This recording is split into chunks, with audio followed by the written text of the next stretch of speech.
Hi everyone, it's Miss Rampton here. Today we're going to be continuing doing comprehension. I'm going to continue reading where Mrs. Ali stopped. If you haven't already, can you get yourself a piece of paper and a pencil, please? Throughout the text, I'm going to be asking you questions just like Mrs. Ali did. So if you want to pause the video, go back to find your answer, that's fine. Okay, so here we go.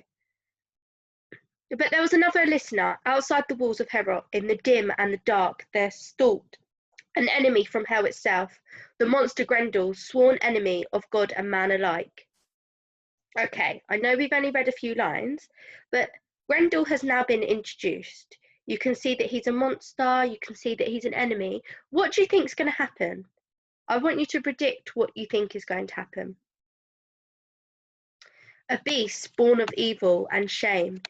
He heard the wondrous stories of God's good creation, and because it was good, it was hateful to his ears. He heard the sweet music of the harp, and afterwards the joyous laughter echoing through the hall as the mead horn was passed around. Why does Grendel hate the poet's story so much? Nothing had ever so enraged this beast.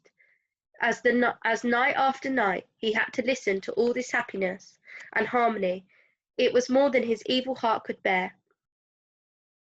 The night Grendel struck was the darkest night of all. He waited until Hrothgar had gone to bed, until only the lords who nightly guarded Heorot were left. They were fast asleep when he pounced. He was upon them so suddenly and with such violence and fury that none could escape the terrible slaughter. 30 lords he murdered in his bloodlust, as savage and swift in his death-dealing as a maddened fox in a chicken hut. He left not one of them alive, but carried them off home to his lair to feast on their bloody corpses at his leisure. Only when day broke did Hrothgar and his warriors discover the dreadful evidence of the Holocaust at Heorot. Gone now were the laughter and the music. Hrothgar sat silent in his grief and despair. His warriors too mourned. Why had the laughter and music gone?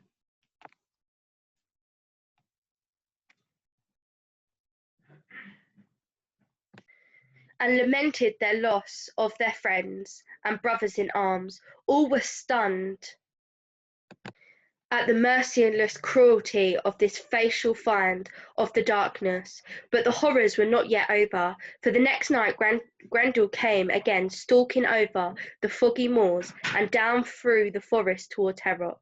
The warriors had barricaded themselves in this time and believed they must be safe. They could not have known that against this hellish monster all such defences would be useless. In a frenzy of hate, Grendel burst in and slaughtered everyone he found, goring himself at will. He spared no one. From that night on, no one, not even Hrothgar, dared sleep again in Heorot, and so the great mead hall stood empty and stayed empty. Why did no one dare sleep in Heorot? Grendel, the monster, now ruled in Denmark, a rule of terror that haunted Hrothgar and all his people, wherever they lived, men and women and children alike. For 12 long winters, Grendel warred unceasingly on the Danes, picking his blood victims at random, the innocent and the sick too, children and newborn babies. He was utterly without mercy. Again and again he came to his killing ground, always unseen, in the black of the night. No plan Hrothgar and the council Danes devised could protect them from his fury. No prayers to the Almighty. No sacrifices to ancient haven gods. Anywhere he struck, any farmstead, any cottage, anywhere and everywhere. Nothing could put an end to these endless terror raids. A great and terrible grief darkened the land, banishing all happiness, all hope. Even the noble Hrothgar sat, sunk in sorrow. Deep in despair, the Danish king could see no reprieve from this hideous nightmare visited so often upon his people by this fearful monster. By now the story of this dreadful tragedy of the nightly suffering Hrothgar and his people were enduring had spread far and wide. They had heard about it too, across the water in the land of King Hygelac of the Geats for a long time, faithful allies of the Danish kingdom, but only one of them, the greatest and bravest of all princes, Beowulf he was called, decided this evil beast of the night must be punished for all his wrongdoing, that Heorot must be cleansed of this wickedness, and Hrothgar and his people saved at last, even if Beowulf had to give his own life to achieve it. Family and friends, Egitheow his father and his uncle the good King Hygelac himself, all of them did what they could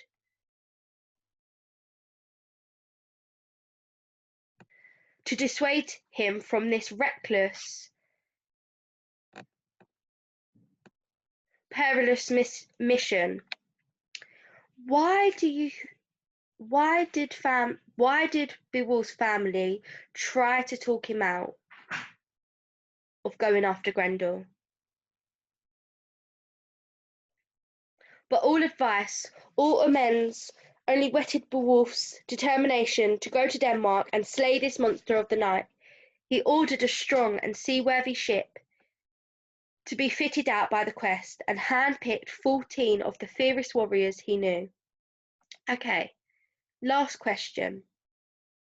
Do you think Beowulf can defeat Grendel, and why?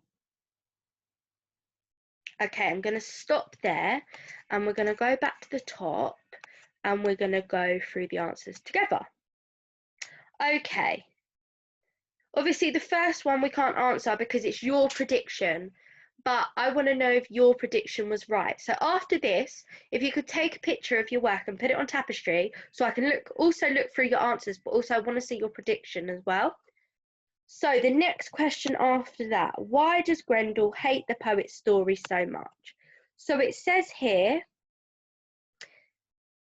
he heard the wondrous story of God's creation, and because it was good, it was hateful to his ears. So he hated it because it was hateful to his ears. Okay. Next question. Why had the laughter and music gone? So the laughter and music had gone because Hrothgar and his warriors discovered the dreadful evidence of the Holocaust at Heorot, and you can find that here. That's there. Okay. Why did no one dare sleep in Heorot? So nobody dared to sleep in Heorot again because Grendel was slaughtering everyone. Grendel had slaughtered everyone, sorry. So he was going in and he didn't care. He didn't spare no one. So people were obviously scared to sleep there. And you will find that answer here on page 20. Why did Beowulf's family try to talk him out of going after Grendel? So they tried to stop Beowulf going after Grendel because they knew, I've gone too far, they knew that he was risking his life for them. And obviously they didn't want him to risk his life, so they tried to talk him out of it. You can find that on page 23 at the top of the page. And the last one, which obviously we can't answer because it's what you think, but again, take a picture so I can have a look. Do you think Beowulf can defeat Grendel, and why? Okay guys, that is it. I'm going to stop here. I hope you're all doing okay and you're washing your hands and staying safe. I will see you very soon. Bye.